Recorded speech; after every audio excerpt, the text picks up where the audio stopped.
मणिपुर नामक गांव में रणवीर नामक एक कार धोने वाला अपना व्यापार चलाता था। रणवीर को कारों से बहुत लगाव था। उसके साथ अच्छे कपड़े पहनना और अच्छा दिखना भी उसे बहुत पसंद था। अगर कोई रणवीर के कपड़ों की या उसके चेहरे की प्रशंसा करते हैं तो वो बहुत खुश हो जाता है। यही उसकी सबसे बड़ी कमजोरी है। रणवीर के पास गांव के लोग अपने अपने कार को साफ करवाने के लिए लेके आते थे। वो उससे कहते थे कि कार की सफाई अंदर से और बाहर से होना चाहिए, लेकिन रणवीर गाड़ियों को कम से कम 2 दिन तक अपने पास रखता था। अगर रणवीर के दुकान में आया हुआ कार उसे बहुत अच्छा लगा तो वो 3 या 4 दिन तक वापस ही नहीं देता था।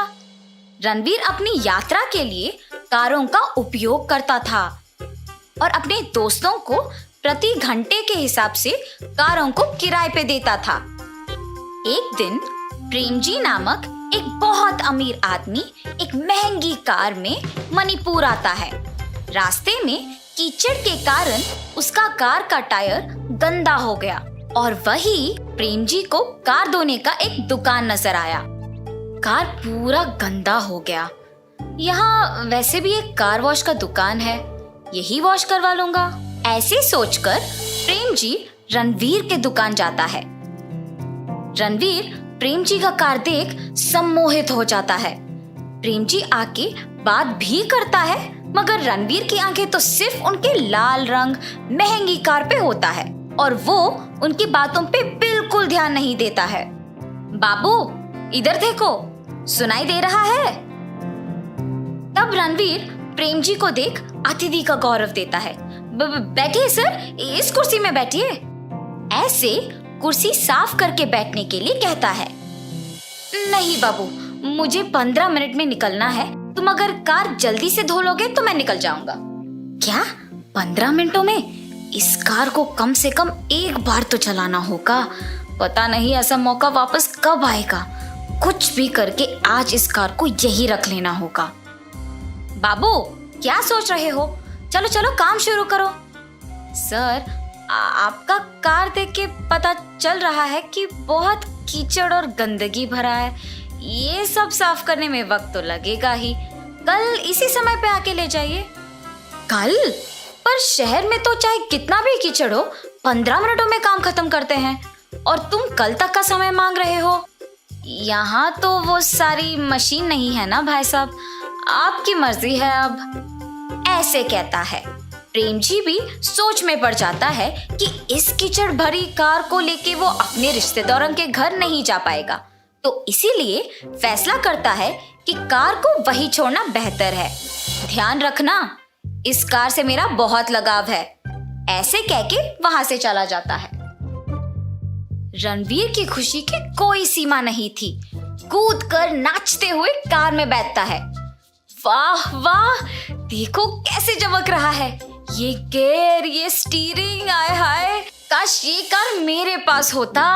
और ऐसे कह के गाड़ी शुरू करता है और ऐसे करते ही गाड़ी तेजी से निकल पड़ती है और ये रणवीर को और भी उत्तेजित करता है। प्रेमजी के नजर से बचने के लिए कार को गांव में नहीं चलाता है और गांव के दूसरे ओर गाड़ी घुमा लेता है। खुशी से गाड़ी चलाते हुए, तेजी बढ़ाते हुए गाड़ी को उड़ाता है और उसे ये करने में बहुत मजा आता है। थोड़ी देर बाद अपनी दुकान पे आकर कार से उतरते हुए गाड़ी चलाने में मजा आ गया। गाड़ी उतर के देखता है कि कार और भी गंदा हो गया। ये देख तुरंत गाड़ी की सफाई के काम में लग जाता है और साफ करने के बाद वाह वाह, इतनी सुंदर गाड़ी मेरे दुकान पे आना और मेरा उसे चलाना सच में मेरा किस्मत ही है। ऐसे रणवीर अपने आप में बात कर ही रहा था कि उस गांव के मुखिया और अमीर आदमी पृथ्वीराज उस लाल गाड़ी को उनके रास्ते से गुजरते हुए देख आश्चर्यचकित रह जाता है। ए रणवीर, तुम्हारे शेड पे इस तरह के महंगी गाड़ी का आना कब से शुरू हुआ? बहुत अच्छा है। मुझे 1 घंटा किराए पे दोगे? अब भाई साहब, इतनी महंगी गाड़ी के किराए का दाम भी तो महंगा ही होगा। अगर आपको मंजूर है तो लेके जाइएगा। मौके पे चौका मार रहे हो तुम। वैसे ऐसे गाड़ी के लिए तो कोई भी मूल्य मंजूर है। बोलो कितना है? 5,000। 5 क्या 10,000 ले लो। और ऐसे उस 10,000 देकर कार को लेके जाता है। रणवीर उन सारे पैसों को देख खुश हो जाता है। हाँ, अब मैं 1 घंटे के अंदर उस कार के वापस आने से पहले मेरे नए कपड़े पहनकर तैयार हो जाऊंगा। उस फोटोग्राफर को बुला के इस कार के साथ मेरी तस्वीर खींचने के लिए कहूंगा। ऐसे सोचकर उसके लाल रंग का शर्ट और पैंट पहनकर और चश्मा भी पहनकर तैयार रहता है। कार के आते ही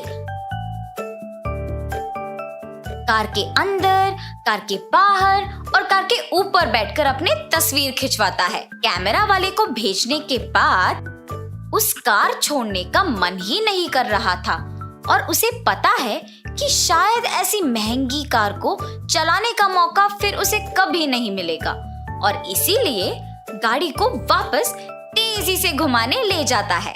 अचानक आगे से एक लड़का अपनी साइकिल पे आ रहा होता है और इस कार को देख वो दंग रह जाता है और इससे वो अपने साइकिल पे नियंत्रण खोकर साइकिल के साथ गिर जाता है और कार के डोर पे छोटा खरोच लग जाता है।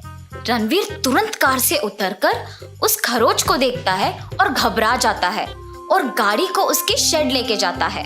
शेड आके उस गाड़ी पे लगे खरोच को छुपाने के लिए अनगिनत तरीके कोशिश करता है। अंत में उसे एक कलर स्प्रे लगा के छुपाता है। अरे बाप रे, अब तो ये खरोच दिखाई नहीं दे रहा। अब तो मेरे ऊपर उन्हें कोई शक नहीं आएगा। कल तक तो ये रंग भी सूख जाएगा। हाँ, ऐसे सोचकर अगले दिन शेड के लिए घर से निकल पड़ता है और उससे पहले ही प्रेम जी शेड आ पहुंचते हैं और उसका इंतजार करते हैं। ये देख रणवीर चौंक जाता है मगर शेड को नकली हंसी हंसते हुए खोलता है। जैसे ही रणवीर कार पे लगे कपड़े को उठाता है, प्रेम जी कार के पास जाके जांचते हैं कि उसने ठीक से सफाई की या नहीं और इस दौरान रणवीर कांपते रहता है। एक जगह पर प्रेम जी कार को छूना बंद करके उसे सूंघते हैं। क्यों सिर्फ इस जगह पे रंग का गंध आ रहा है? रणवीर कांपते हुए कुछ नहीं सर, पता नहीं क्यों। एकदम टिप टॉप से तैयार होके मेरे कार में पूरा गांव घूम के साइकिल से टकरा कर खरोच भी लगवा के उसे छिपाने कुछ रंग लगाए हो ना, और उसके ऊपर तुमने मेरे ही गाड़ी को किराए पे दिया, उसके साथ तस्वीर खिंचवाया। क्या इन्हीं सब के लिए मुझसे एक दिन इसको यहाँ छोड़ने के लिए कहा था तुमने? पुलिस, आप सबने देखा ना इसका नाटक, तुरंत इसे गिरफ्तार करो। मैंने भरोसे पे गाड़ी यहाँ छोड़ी थी। वो तो अच्छा हुआ कि मेरे नौकर ने इसे गांव के बाहर चलाते हुए देख लिया, वरना ये मुझे बेवकूफ बना देता। मेरे ही तरह किसी और के साथ ये नहीं होना चाहिए और इसीलिए इसको दंडित करना ही होगा। और ऐसे प्रेम जी रणवीर को गिरफ्तार करवाता है।